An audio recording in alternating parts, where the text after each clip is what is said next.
Hi, welcome to Uno Neo's podcast, and we're about to jump straight into it as we always do. If you're not having a good day, it's not too late to turn the energy around, as I like to always say. Alright.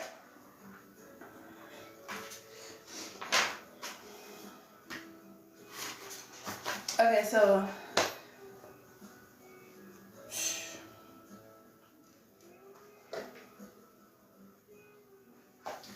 for starters, I have here in my notes, be active 24/7, right? Never inactive even when in sleep mode. Duh. So like for this is for people who are actually trying to tackle a goal, or it's like you're trying to accomplish a certain type of task or goal within life. The biggest way to be able to achieve your goals, be able to achieve your greatness, be able to actually strive for the things that you want out of life is to never be inactive, to always be active no matter what. Do something, make sure you're doing something, whether it's reading, studying, anything pertaining towards literally what you do for business, what you do for your work. We need to be stimulating our brains like a lot more than a lot too. You feel me? It's your world. You create the reality. You create the reality you want to create, right? You create the reality that you choose. Know your thought patterns, right? Understand what you're thinking, why you're thinking it. Understand when you go into these thought patterns. Understand your triggers as well when it comes to certain thought patterns, when it comes to certain words, different things like that. Understand why your brain necessarily works the way it works. Why do you think the way you think? Why does this trigger you? Why does that trigger you? You know? Right now we are trying to get to a point of complete peace, overall peace, and good health and wealth as well. One of my favorites is the scholar versus the philosopher, right? Philosophers kind of read hella books. They go into all these different type of studies, and they're taking all of this knowledge, right? And they're consuming all of this knowledge, but most of the knowledge stems from someone else. It's not really an inner type of thing, right? Scholars, on the other hand, they will go and study philosophers. They will go and study the ones who have written the books, and then they will go and counterproduct that and write their own books, right? They would go and feed off of the knowledge that was given, and they would take it within and then create their own space of knowledge as well that they know to have from within themselves, right? Don't be a philosopher. If you're going to do anything in life, don't be a philosopher, you know? Don't be a philosopher and then turn around and go and try to shove your knowledge and your information down someone else's throat. Understand that you are a philosopher. You're not a scholar. A scholar is someone who takes their own information plus the information given to someone else, and then they go and basically create their own lane of knowledge through that. It is not our own lane of knowledge through like egotistical way or anything like that. It's something from like literally deep within themselves that they genuinely know that they have. What the hell? It's inner knowledge, inner wisdom. It's a difference between just getting your knowledge from outsiders versus genuinely understanding knowledge and sacred knowledge. You know, the truth vibration will continue and will continue to outstand any false vibrations, right? So like you wondering why you're always asking yourself like, how do I know if this person's lying to me? How do I know if someone's being truthful? How do I know if this situation is like a truthful type of situation? Truth comes with a vibration, and vibration does not lie, right? Falseness comes with a vibration as well. It's important for you to actually study the vibration of truth, study the vibration of falseness, and that way you become a lie detector test, and you become a human lie detector test. No one can lie to you about shit. Simple. You give your power away, that's on you. If you give your power away, that's on you. That's something that I've learned within this world. I can't unlearn it once I've learned it. We can't continue to cry about how the next person's treating us, how the next person, how the world is kind of reacting to us, reacting to ourselves, if that makes sense. It's not until you fully go within and harness all of your power for yourself and then walk in your purpose with your power. It's not until that the universe is actually giving you what you want, because other than that, you're kind of like looked at as like a weakling to the natural order of things, right? There are so many people that are powerful. There are so many people that are really on their shit for real. You know what I'm saying? And you have to become one of those people. If not, you would just forever be on the sidelines wishing that you can be that person, right? Make sure that you are controlling yourself. Make sure that you are actually picking up the controller and doing something with it, right? The Matrix is like a game. The Matrix is everything. Every time that you wake up is like start game. You know what I'm saying? And if you don't understand that you already started the game is playing itself and you're inactive, right? It's important to get back active. So that means that you have to understand as soon as you wake up, you're pressing start. What are you doing in the game? What are you doing with yourself? What are you doing with your life to get yourself to the next level? We know that any type of game that there is, basically you have the different levels. In order for you to get to a next level, you have to complete the missions. You have to complete whatever was in this previous setting in order for you to jump to the next one, right? If you're not doing that, you're going to forever be on that level of life. It's important for you to understand that you are in a game system to press start and to actually do what's necessary to get your life going where you want it to be, where you want it to go. We're no longer crying. We're not crying no more. We ain't crying no more. We're doing what's needed and what's necessary. Okay, I also wanted to talk about this a little bit, but I'm gonna dive into it more because this is very deep. So I don't want to just have watered down knowledge when it comes to this, right? So they call them the walk-ins. We are tapping into something dealing with like a spiritual essence here. They call them the walk-ins, right? It's like a fog of entity that can walk through a person's vessel, right? The reason why they're able to walk through our vessel is because we have pores that are open, meaning that we have openings within ourselves, right? That things can come in, enter in, and exit out of.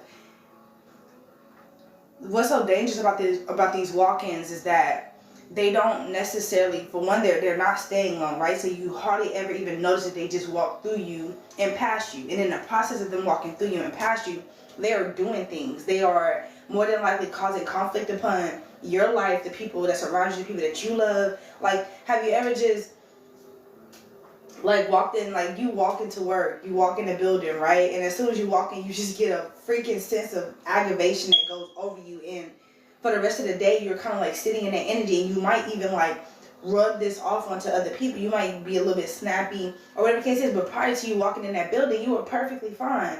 Pay attention to shit like that. Those are called walk-ins. They are literally entering your spiritual state in essence. They will sit on you for a certain amount of time frame to conflict enough damage within your spiritual aura, and then once they're done with conflicting what they need to, they walk out. And what's so crazy about it is they would do shit like they would walk out, and then, for instance, you're at work and now like the energy doesn't left you, right? And then next you know someone walks into your space, and then whatever they're doing is now agitating you, or they may say something to agitate you, or they may say something to provoke you or provoke your spirit, right? In situations like this, that walk-in spirit just left you and entered the next person, and then that person now enters your aura space to continue to fuck with you. So not only is it still antagonizing you and beating down your aura space in your field, but it's not doing the same thing to the person it just jumped onto, right? So if you're not aware of walk-in spirits, you would just be kind of puppeted by them. We would be puppeted, and then they're continuing to like deplete our aura over and over again, right? So if every single day you're encountering these walk-in spirits, and then you go home with these spirits, imagine what it's doing in your home, right? You have a walk-in spirit on you, go home, it enters onto your children, it enters onto your partner, it enters onto whoever the fuck is in the house, and it's jumping from it, feeding on every person, because again, it can only sit within the body space for so long. So once it cannot stay within a body, it's just jumping to the next person to continue to fish out what it's trying to, right? So, and also, like, I want to dive a little bit deeper with this because it does get deeper. Like, these walk-in spirits can make people do things like commit, like, suicide. They can make people, like, commit crimes against each other. Like, the situations where people kind of, like, they were just perfectly fine, and a mother, like, offs her entire family, right? A mother offs her children. A mother or a father offs his entire family. Someone walks into work and decides to do something to their coworker. Someone walks into a school, decide to do something inside of the school. These are called walking spirits. These people are possessed for a short amount of time to complete out an act. And a lot of times these walking spirits don't have the power to do this off dump. They have to keep inflicting pain on you. They have to keep bringing your aura to a certain point before they can even accomplish this task, right? So what they're doing is they are depleting the mental and getting a person to a certain state to where they are kind of like, again, their brain, like everything is foggy, like they're at this point it's a complete state of possession, because this person is not aware when they're slipping. They're not aware of the time missed, of the time lot missed. You know how scary it is, and a lot of us actually deal with this and actually go through this, where we have time missed. You like, what the fuck was I doing then? Or you're subconsciously doing something that you later realize, like, I actually did that, you know?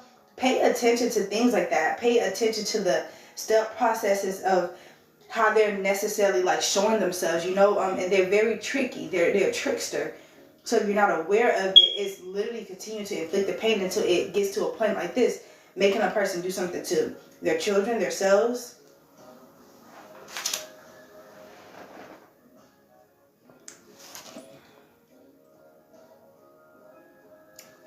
They restricted my life. Fuck them. So yeah, it's like it also plays off of revenge. So it'd be like little small things, like, you know, revenge can do a lot to the spirit. It's like if you're continuing to, again, because it's like that walking spirit could have been on someone to inflict a certain type of pain onto you, right? And then that spirit then walks onto you and puts the energy of revenge into your mind, to your mental space, right? So then you feel like you need to get back at this person for what they did to you. And meanwhile, it's not even this person's action. We have to start going to the spiritual and understand that we live in a spiritual as world. We are more spiritual than we are physical. And that's the biggest lie, is that we're physical. Like, this physical body is the most illusion that there could be, like that could have been placed on us, right? Beware of like the devils, the false accusers, right? This is like, I'm not going to get into this, right, because this is something that I genuinely have to seriously tap into, so I don't want to like so quickly skim over this or whatever.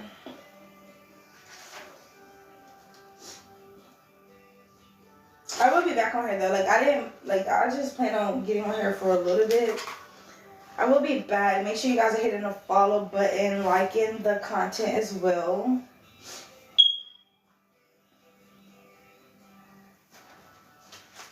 There she goes. There she goes.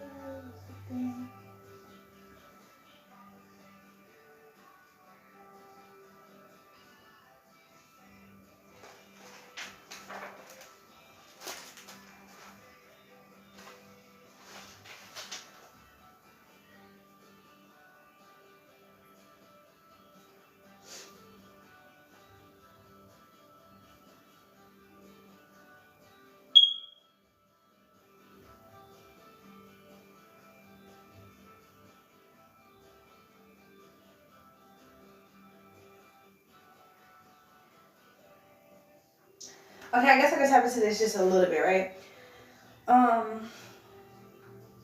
When it comes to like the serpent, right? I recently just had a astral experience with the serpent, and I'm gonna dive into the energy a little bit more. But I want people to understand the true energy of the serpent, right? The serpent has a place and a role to play. The serpent also whispers things into the heart of a man, right?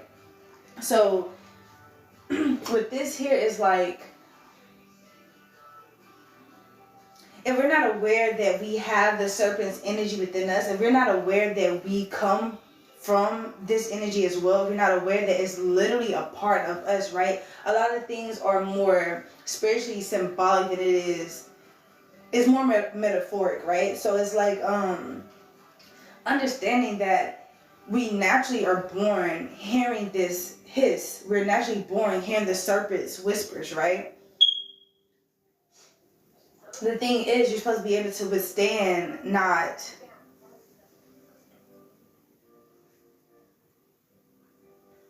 You're supposed to know that you have it in you, basically. If you don't know that you have the serpent's voice in you, if you don't know that he's always whispering and talking to you, you are being puppeted by the serpent. And that right there will cause a destruction of your life, right? It's not until you genuinely sit within your own energy, understand who you are, and know who you are as well, that you are able to kind of like overcome certain things and obstacles within your life.